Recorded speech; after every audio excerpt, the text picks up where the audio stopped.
Muy buenas tardes, bienvenidos a Pulso Económico, lunes 29 de abril, lunes de resaca electoral, pero, como siempre, siguiendo las huellas del dinero, de la inversión y de la economía. Hoy nos meteremos en el fregado de cómo recibe la bolsa esa victoria electoral de Pedro Sánchez del Partido Socialista Obrero Español. Y siempre pendientes de la tiranía de los mercados, vamos a ver cómo ha cerrado nuestro IBEX 35 en el día de hoy. En el día de hoy, la bolsa saluda esa victoria electoral aupándose en los 9.500, 9.517,20 con un ascenso del 0,12%, que no es gran cosa, pero que sí que es indicativo de que a los inversores les ha gustado ese plan y sobre todo el resultado de un Ciudadanos que esperan que modere el programa electoral de Pedro Sánchez. Vamos con las tres que más han subido en el día de hoy. Son, curiosamente, tres compañías bancarias. Bankia, que hoy presentaba resultados, ha crecido un 2,92%, en 2,43%, ha hecho un canto a continuar sola, aunque ya veremos porque la otra supuesta para la fusión, Sabadell, también ha subido. Pero antes, CaixaBank, que es la segunda por sus ascensos, 2,81%, ha cerrado en 2,91%, y Sabadell, ¿qué ha hecho el Sabadell? El supuesto novio de Bankia, 2,61% y cierra en 1,04%. Las tres que se han caracterizado por sus bajadas, las tres que más bajan en el día de hoy. La papelera ENCE, la papelera ENCE, claro, tiene ese conflicto, que el gobierno quiere que cierren su planta de Pontevedra. Ha bajado 4,78%, ha cerrado en 4,76%. Y las eléctricas, a las que no les ha sentado bien ese triunfo electoral de Sánchez, bajan todas, Red Eléctrica Española, Endesa y Iberdrola es la que más. 1,37% abajo, 7,93%. Celnex, compañía de tecnología, pierde 0,94% y cierra en 26,48%. Vamos con las referencias de los fundamentales. Hoy tengo que contarles poca cosa. Sigue la referencia trimestral de aportación del 0,6% al crecimiento del PIB. El índice de precios al consumo sigue en 1,3% de acumulado, la inflación. El desempleo sigue también afectando al 14,7% de la población activa y el Euribor sigue también 12 meses extraordinarios con un promedio de menos 0,112%. Tengo que hablarles hoy, por cierto, de la prima de riesgo. Ha cerrado en 101,50 y una bajada de 3,70. Eso es saludar un proyecto de estabilidad. Ya veremos en qué queda. Y ahora nos vamos al sumario de las noticias que hoy han sido protagonistas en la economía de nuestro país. El escenario económico que habrá que afrontar tras las elecciones no es sencillo, ya que España está en plena desaceleración oculta tras un aumento del gasto público en los últimos meses. Sin embargo, la bolsa ha cerrado en positivo, aupándose por encima de los 9.500 puntos. El PSOE ha ganado las elecciones y ahora parece que el pacto con Ciudadanos sería un elemento de estabilidad que podría frenar una subida masiva de impuestos como la que tenía puesta en su programa Pedro Sánchez. La bolsa española ha evitado grandes sobresaltos y el resultado electoral sí propicia ajustes de carteras significativos en valores como ENCE y en sectores como las eléctricas. Por el contrario, los sectores de las renovables son los que parecen sacar pecho tras esta victoria electoral. En resumen, los cambios en el IBEX son moderados, aunque podemos decir que la bolsa saluda con satisfacción ese cambio político. Los actores que sacan tajada de todo esto, Audiax o Solaria, que lideran las subidas y que son compañías de renovables. Luego lo veremos a fondo. En el sector bancario tenemos novedades porque Bankia redujo un 10,8% su beneficio en comparación con el mismo periodo del año anterior, hasta 205 millones de euros. Resulta que en Bankia han descartado la fusión con el Sabadell, han dicho que van a continuar en solitario. El consejero delegado, ahí le ven, de Bankia, José Sevilla, ve razonable que el nuevo gobierno mantenga el compromiso de privatización de la entidad siempre que el precio lo justifique y lo permita, naturalmente. En el mismo sector, BBVA ha presentado extraordinariamente por la tarde los resultados del primer trimestre de 2019 y resulta que han ganado 1.164 millones de euros. También en el sector bancario, pero en otro rango de actividad, Abanca ha repetido beneficio, ha ganado 156 millones hasta marzo. Y decirles que la firma de nuevas hipotecas para la compra de una vivienda creció en febrero un 9,2% en comparación interanual, pero se redujo casi un 16% respecto al mes anterior. Así es que tal vez estemos frente a una desaceleración. Hablamos de 31.018 contratos, de los que un 41,8% se formalizaron a tipos de interés fijo. Se lo decimos para que ustedes echen cuentas y sepan cuál es el que la gente prefiere, si el interés fijo o el interés variable. Bueno, ya sin más, hasta aquí el sumario. Nos vamos a la tertulia, a la barandilla. Nuestros invitados de hoy, don Juan Iranzo. Buenas tardes. ¿Cómo está? Feliz. Digiriendo bueno, sí, en la digestión andamos todos, aunque un poco pesada, se me antoja, se nos va a hacer, un poco larga. Don Juan es catedrático de Economía Aplicada, ya lo saben ustedes. Don Miguel Ángel Cicuéndez, ¿cómo está? Nada, un placer. Don Miguel Ángel es socio director de Consulae EAF y vicepresidente de ADEAFI. ASEAFI, bueno, pues me lo han escrito mal, ¿qué quiere que le diga? Siempre, usted se busca unas cosas tan extrañas. Vamos a ver, elecciones. El reflejo en los mercados. Vamos a ver, poco a poco. Tenemos que la compañía Berkeley ha perdido 5,78. Estos buscan uranio en Salamanca, como eso lo controla la política, pues lo van a tener mal. Tenemos que ENCE ha perdido un 4,22%, papelera. Ya saben, Pontevedra la tienen que cerrar por un tema medioambiental. Y bueno, tenemos que, del otro lado, siempre que alguien gana, alguien pierde, pues los que ganan. Audax y Solaria, empresas de energías renovables, de fotovoltaicas. OHL. ¿Y OHL por qué? Bueno, pues porque una de las cosas que no le dejaron hacer a Sánchez es un plan de impulso de las infraestructuras que por valor de 973 millones de euros, que ahora pues evidentemente se va a llevar a cabo, y por lo tanto pues eso lo saludan los inversores con un apoyo. Hemos visto cómo los bancos hoy estaban todos en posiciones cómodas, con subidas, y que no parece haberles afectado el impuesto de las transacciones financieras. Bueno, estos son el marco del terreno, una prima de riesgo que ha bajado 3,79 puntos. Don Juan Iranzo, ¿qué le parece? Hombre, pues hay que hacer un análisis algo pormenorizado, porque ¿qué es lo que han valorado los mercados hoy? Que ha ganado el Partido Socialista, pero que necesita para gobernar, o por lo menos para la investidura, probablemente a Ciudadanos. Y que eso da una credibilidad y una estabilidad económica frente a la alternativa que era Podemos, a esa política económica ultra radical que propuso en el pasado, que sigue proponiendo y que ha llevado a situaciones tan ilógicas como la subida del salario mínimo interprofesional un 22%. Dicho lo cual, lógicamente la política económica va a ser asimétrica y genera diferentes problemas y incide, por tanto, en las empresas de manera diferente. En primer lugar, yo sí que creo que se va a privatizar Bankia y que además puede impulsarse por parte del Gobierno, a raíz de ese proceso, una nueva ronda de fusiones. Y eso es lo que explica, yo creo, las subidas.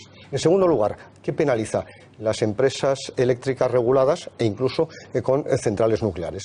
Y evidentemente eso está penalizando porque dentro del nuevo mix energético, de ese nuevo ciclo energético, se impulsan las renovables y por eso las subidas, y en cambio se pretende cerrar las centrales nucleares. Y luego, por otro lado, yo creo que en general los mercados sí que consideran positivo que si hay que gastar, se gaste bien, es decir, en infraestructuras, que aumenta el potencial de crecimiento. Por tanto, esa inversión de 950 millones en infraestructuras se considera positivo y eso beneficia a empresas constructoras magníficas como el caso de OHL. Y luego, por otro lado, y termino, lo que se habla en las últimas horas es que puede haber presupuestos para el 2019. Yo espero que sean más racionales y racionales que los anteriores. Don Miguel Ángel. Bueno, pues efectivamente el posible apoyo o simplemente abstención de Ciudadanos pues abre un camino interesante para el mercado. Lo que pasa es que, como vengo diciendo, en las últimas semanas nos pilla en zona de resistencia, nos pilla entrando en el mes de mayo, que es cuando los mercados, digamos, que tienen su peor trayectoria de mayo al mes de noviembre, con lo cual, bueno, pues en vista nos hemos quedado neutrales en la zona de rango y sigo pensando lo mismo que pensaba, que no es momento de comprar, sino de esperar y ver a que haya alguna oportunidad y alguna sana corrección. Que Iberdrola tiene un porcentaje de caída relevante, pues podría ser una entrada bastante buena porque, bueno, pues está dando unos resultados muy interesantes y podría ser un valor a comprar, pero necesitaríamos una corrección. Con lo cual, bueno, pues no hay novedad en el frente. Bueno, evidentemente cuando un partido político se presenta a unas elecciones generales no dice cómo le va a meter la mano en el bolsillo al humilde votante si es que a la vez le pide el voto, normal. Pero se hace de una manera un poco más alambicada, un poco más que cuesta entender. Por ejemplo, en este caso, vamos a alinear la cuña fiscal de los españoles con la media de la Unión Europea, no proporcionándola con la renta de los españoles respecto a la media europea. Claro, ahí está el truco estadístico. Pero bueno, ¿eso qué significa? Pues que le vamos a sacar tajada al embutido que somos nosotros por valor de 65.000 millones de euros más de la cuña fiscal que ya venimos soportando. Eso no se lo contará Pedro Sánchez, pero a poco listos que seamos, estaba en su programa electoral. Así es. Y si cumple, pues hombre, 65.000 millones es mucha tela la que hay que rellenar. Pues el 6% del PIB aproximadamente. Por tanto, yo espero que ese contrapeso, por denominar de alguna manera, sí, de Ciudadanos evite esa situación. En primer lugar, porque España no puede seguir incrementando el gasto público, salvo de una manera selectiva, por ejemplo, en infraestructuras, que es necesaria, de agua, de transporte ferroviario, mercancías, etcétera. Y luego, por otro lado, hay que tener en cuenta que eso, en teoría, hay que financiarlo. Digo en teoría porque la subida de impuestos no necesariamente significa más recaudación. Se ha discutido incluso en los debates si funcionaba la curva Laffer o no.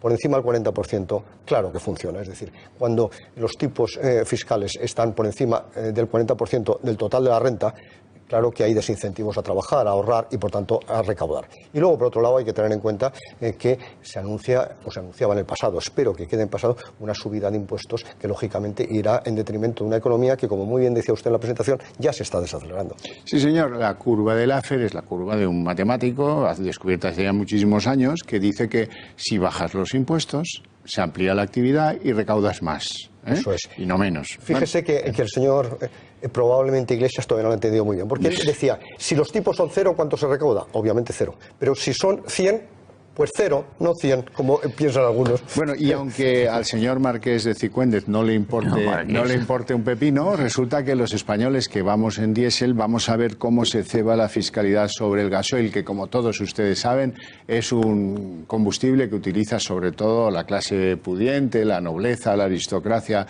los grandes financieros, en fin, toda lo que podríamos llamar la cúpula bancaria va en gasoil. Sí, sí. Pero lo de Marqués me ha sorprendido, solo pretendo ser Hidalgo. Bueno, o lo de los terratenientes que utilizan precisamente para el tractor también. A lo que vamos. ¿Qué pasa en economía cuando se sube el gasoil, queridos? Pues lo que pasa es que se encarece la línea del transporte, toda. El primario, el secundario y el terciario.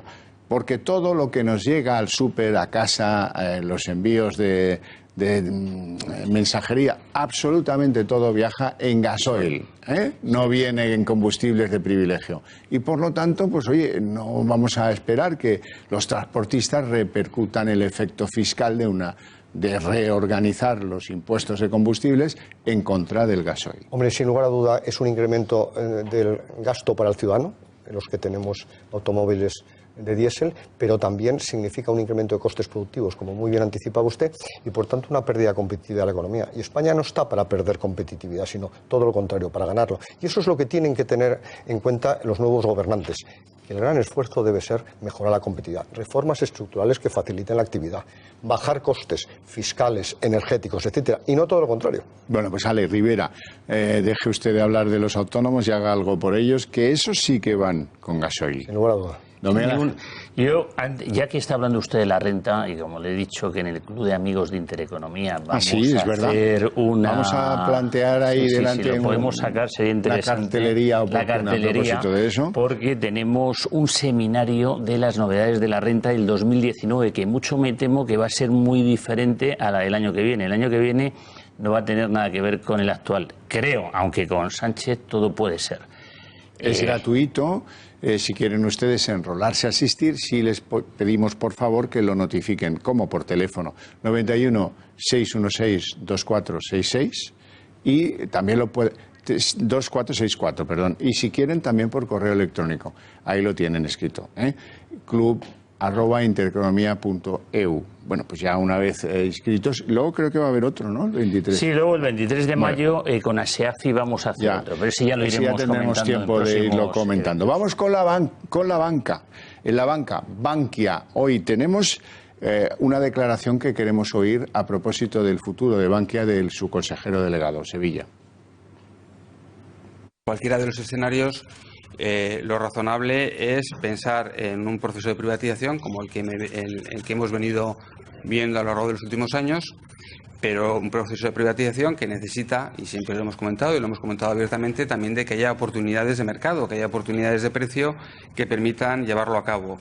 Y lo que esperamos es pues que haya oportunidades, ventanas, para que de aquí a finales del año 2021, que es el calendario que tiene en la actualidad el Gobierno, podamos ver privatizaciones adicionales de la entidad.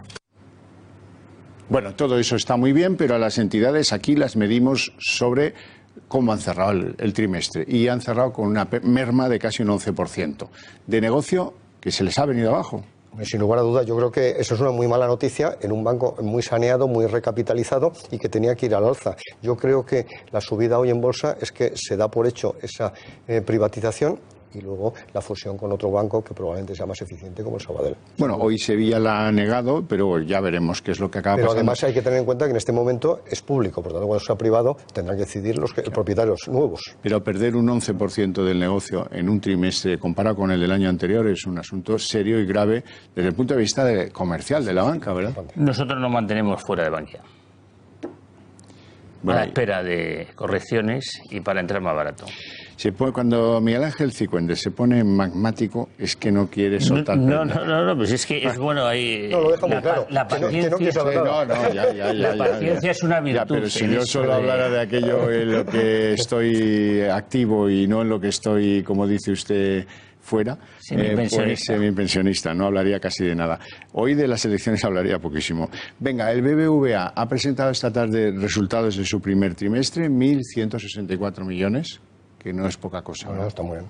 Está muy bien, son unos buenos resultados. Sin embargo, en BBVA sí estamos comprados. Aquí sí. Curiosamente sí. De eso, ¿Se ha acertado usted? Por lo que veo con los resultados, ¿no? Porque un buen resultado. Es lo que tiene la cosa de ser marqués. Aquí sí estoy comprado, aquí no estoy comprado. Sí, ya, pero bueno, algo más podía añadir a la circunstancia. Pero además estaba comprado antes de esta tarde. Claro, antes de conocer los resultados. Por tanto, ha acertado usted plenamente.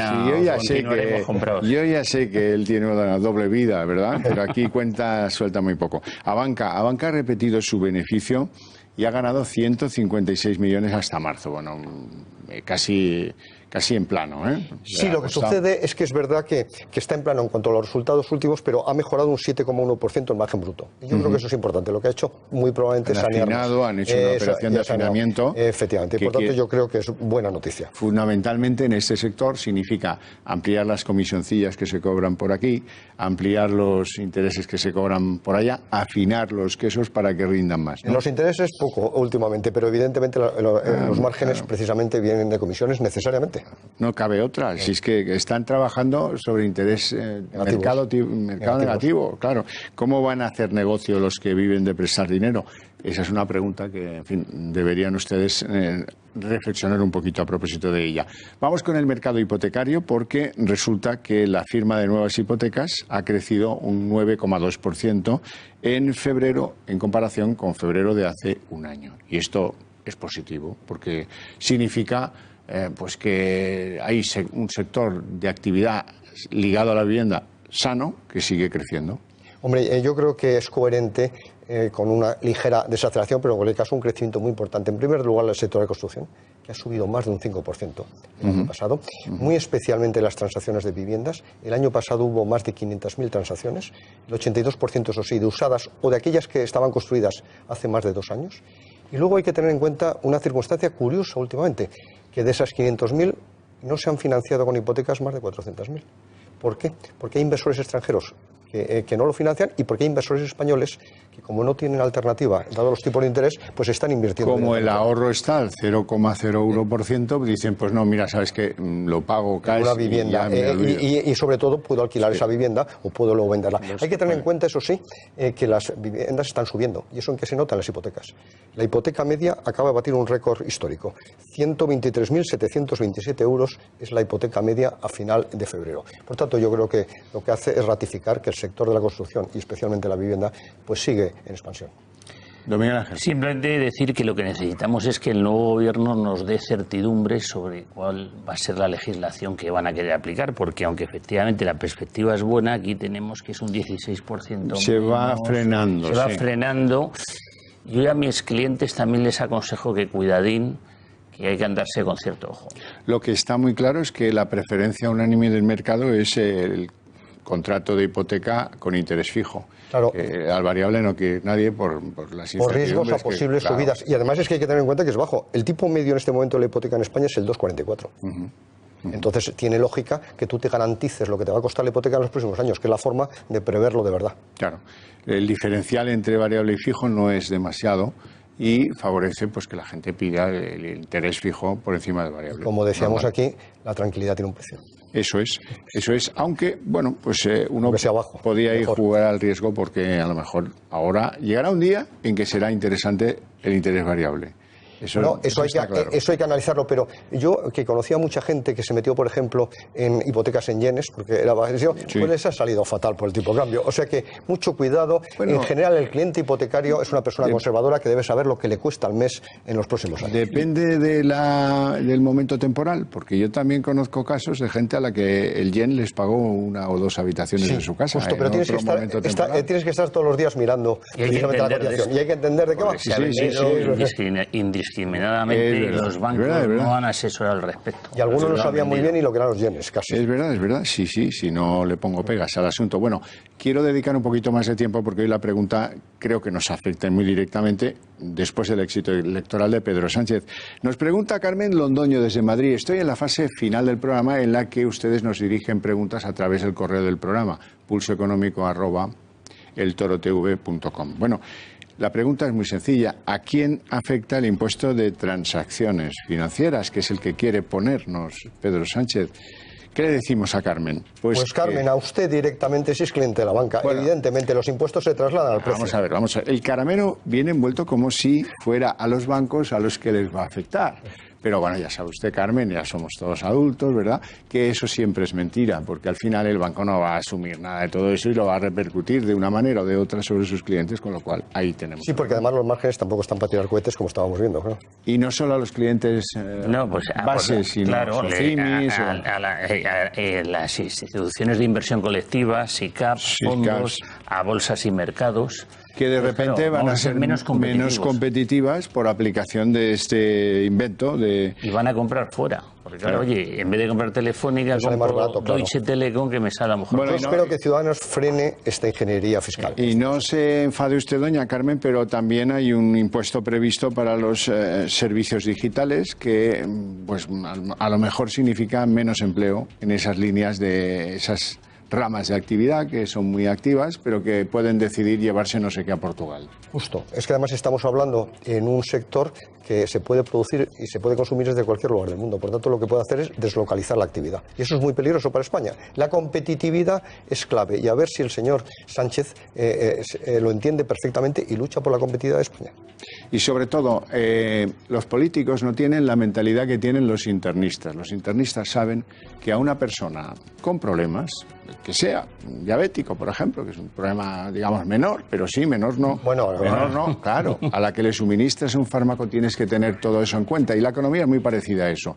A la que le suministras algo o a la que quitas algo del equilibrio natural, chico, puedes producir un desafuero brutal. Yo siempre digo que es un puzzle desordenado y que hay que ir metiendo con mucho cuidado las piezas, porque si metes una a martillazo saltan el resto. Eso es lo que yo quería decir. Muchísimas gracias. Muchas gracias. Bueno, gracias a los dos por su presencia en el programa, gracias a ustedes por su interés y su atención y les espero mañana a las 8 en punto en Pulso Económico. Gracias.